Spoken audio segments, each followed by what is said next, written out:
A Reuters Ipsos poll shows 61% of Americans disapprove of the Iran war, compared to only 35% who approve, and Trump's overall approval rating has slumped to 36%, the lowest since he took office. The Quinnipiac poll found 58% disapproval of Trump's handling of the economy, the highest disapproval he has ever received on that measure. These are not fringe numbers. These are not numbers manufactured by the so-called liberal media. These are hard polling realities showing that the American public across demographic lines is waking up to what people like Brennan have been warning about for years. And what are they waking up to exactly? They're waking up to the economic consequences of a war that was never properly explained, never properly authorized by Congress, and is now bleeding into the pockets of every working family in America.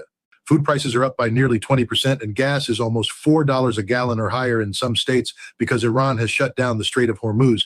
The Strait of Hormuz, that narrow choke point at the bottom of the Persian Gulf through which roughly 20% of the world's oil supply flows, is now closed. Think about what that means for the global economy. Think about what that means for the farmer in Iowa, the truck driver in Georgia, the single mother in Ohio who's trying to figure out how she's going to fill her gas tank and still buy groceries this week. This is not an abstraction. This is the direct consequence of decisions made in Washington, decisions that Brennan is explicitly saying were driven not by strategic calculation, but by the character flaws of one individual man. And here's what makes it even more damning. The war is having the unexpected consequence of enriching America's adversaries. The U.S. Treasury rescinded existing oil sanctions on both Iran and Russia. As a result, Tehran is now generating more daily crude revenue than it did before the war began, and Moscow is gaining an additional $150 million in oil revenue every single day the conflict continues. Let that sink in. The United States started a war with Iran, and the primary beneficiaries financially are Iran and Russia. This is what incompetence looks like at the highest level of power. This is what happens when you have a commander-in-chief who, in Brennan's words, is flailing, trying to figure out how to get out of a debacle of his own creation. Brennan was direct. He said it's clear that Trump is flailing right now, trying to figure out how he's going to get out of this debacle that he has created, and he's going to make claims about negotiations, saying Iranians are sending signals that they want to make a deal. But Brennan says that's just more lying, and the pattern here is consistent. Every time there's domestic pressure, every time the polls drop, every time the gas prices go up, the narrative shifts. Suddenly there are ceasefire talks. Suddenly Iran wants to negotiate. Suddenly a deal is imminent. Trump released a ceasefire plan that Tehran has since rejected outright, while the Pentagon simultaneously deployed even more U.S. troops to the region, raising the prospect of a ground invasion. You can't simultaneously claim to be pursuing peace and escalate militarily. You can't send troops while saying a deal is coming. That is the definition of incoherence. And it's not incoherence born of strategic complexity. It's incoherence born of a leadership vacuum at the top, exactly what Brennan is describing when he uses the word flailing. Now let's talk about the deeper corruption Brennan is pointing to, because this goes beyond the war. Brennan has said clearly that there is a corruption and a perversion of the justice system right now within the executive branch. He's not talking in vague general terms. He's talking about something specific and structural. He's talking about a Justice Department that has been transformed from an independent institution into an instrument of personal and political vengeance. Trump himself has posted names on social media of people he'd like to see his Justice Department indict. FBI Director Kash Patel has echoed this publicly, naming Brennan, Comey, Clapper, and others, and saying they will answer for what he believes are their acts of criminal conduct. This is not how a constitutional republic operates. This is how authoritarian regimes function. The ruler names his enemies publicly, the justice apparatus moves against them, and those who speak out do so knowing they may be next. The fact that Brennan is naming this corruption out loud while simultaneously knowing that a federal investigation is hanging over his own head tells you something profound about the man, and something even more profound about the gravity of the moment. Prosecutors in Miami have been leading a probe against Brennan relating to his congressional testimony about the Russia investigation, and career prosecutors have raised concerns about the relative weakness of the case. But those same prosecutors are now facing a new wave of pressure to bring it to a grand jury anyway. Read that carefully. Career lawyers, people who have dedicated their professional lives to the rule of law, who have no partisan axe to grind, are resisting this prosecution internally because they don't believe it has merit, and they are being overruled by political appointees. This is the corruption Brennan is talking about. Not just corruption in the sense of financial self-dealing, although that exists too, but corruption in the deeper, more dangerous sense.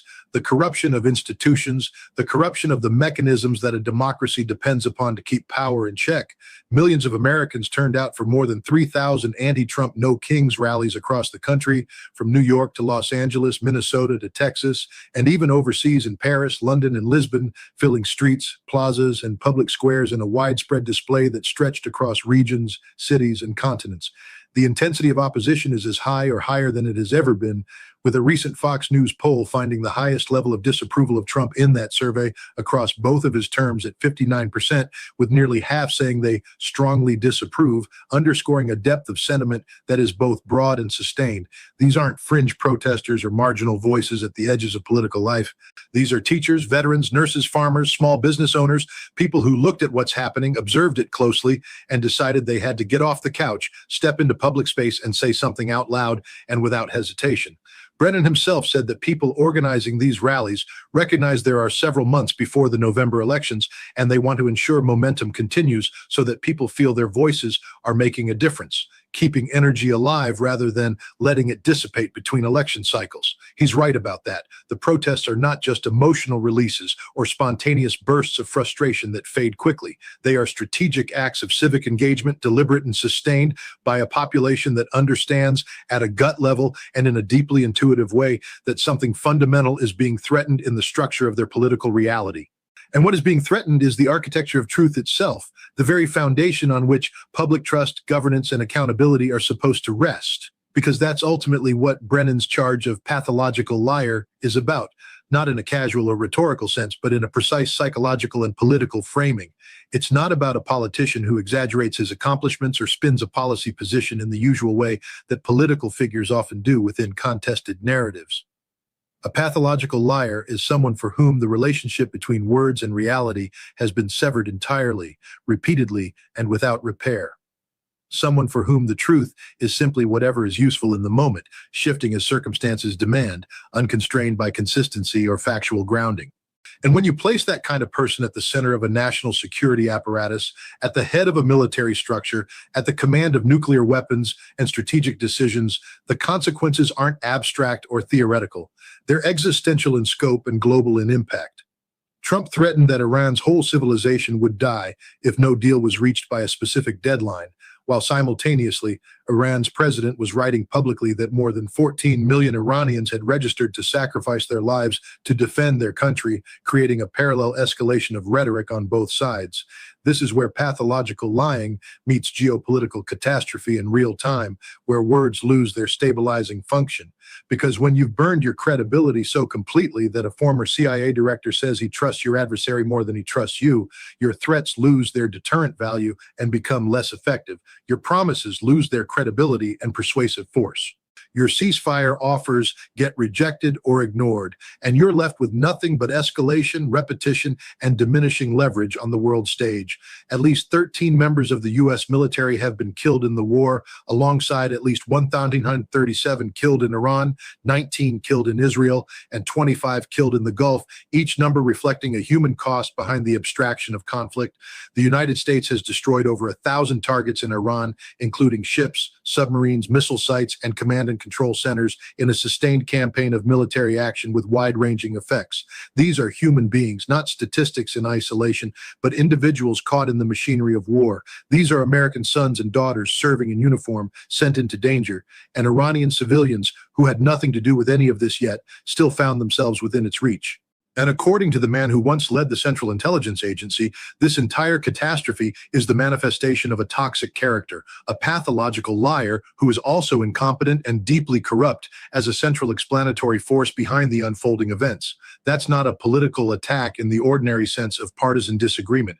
That's a strategic assessment from someone qualified to make it, grounded in years of direct experience inside the system. The president is now in a precarious political moment 7 months before the midterm elections, facing some of his lowest approval ratings and presiding over an unpopular war that continues to shape public perception. The question America has to ask itself right now is not whether it agrees with Brennan's politics or shares his broader worldview. The question is whether it's willing to look clearly at the evidence in front of it, weigh the testimony of someone who has spent his career inside the actual machinery of American power, and make an honest judgment based on that record. Because the alternative dismissing this as partisan noise, looking away from uncomfortable facts, retreating into tribal comfort and familiar narratives. That alternative has a cost, whether acknowledged or not. And that cost is already being paid at the gas pump, in the body bags coming home from war zones, in the rising price of groceries, in the erosion of the institutions that were built over 2 centuries to prevent exactly this kind of concentrated, unchecked, and unaccountable power from taking hold. The story you're watching right now isn't a news cycle that will pass and be forgotten. It's a hinge point in American history, a moment of transition and consequence. And John Brennan, whatever you think of his record, whatever you think of his politics, is standing at that hinge point and refusing to be silent in the face of it. The least we can do is pay attention.